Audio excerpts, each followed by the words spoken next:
എന്താണോ നമ്മൾ അവരോട് ആവശ്യപ്പെടുന്നത് ആ ആവശ്യങ്ങളെ പ്രാവർത്തികമാക്കി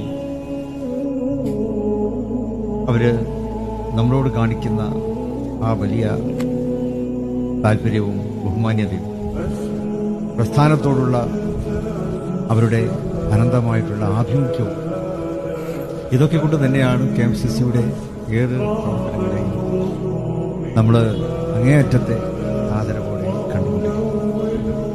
ജീവിതായോധനത്തിന് വേണ്ടിയാണ് കടലിനക്കരെ അവർ പോയിട്ടുള്ളത് എന്ന് നമുക്കറിയാം. പക്ഷേ ജീവിതായോധനം അതിൻ്റെ വഴിക്ക് അവർ നടത്തുന്നുണ്ടാകും. എന്നാൽ അതിൻ്റെ 100 ഇരട്ടി സമൂഹത്തിൻ്റെ ആവശ്യങ്ങളും ആവലാതികളും പരിഹരിച്ചുകൊണ്ട് മുന്നോട്ട് പോകുവാനാണ് ഓരോ KMCC പ്രവർത്തകരും പരിശ്രമിച്ചു കൊണ്ടിരിക്കുന്നത് എന്നുള്ളത് അതുതന്നെയാണ് അവരുടെ ഏറ്റവും വലിയ വ്യക്തിത്വം എന്ന് നമുക്ക് കാണുവാൻ കഴിയും. അവിടെ സാധാരണ KMCCയുടെ പ്രവർത്തകനെന്നോ KMCCയുടെ ഭാരവാഹി എന്ന വ്യത്യാസമില്ലാതെ ആണ് അവർ ഓരോരുത്തരും ആ കാര്യങ്ങൾ ചെയ്തുകൊണ്ടിരിക്കുന്നത്.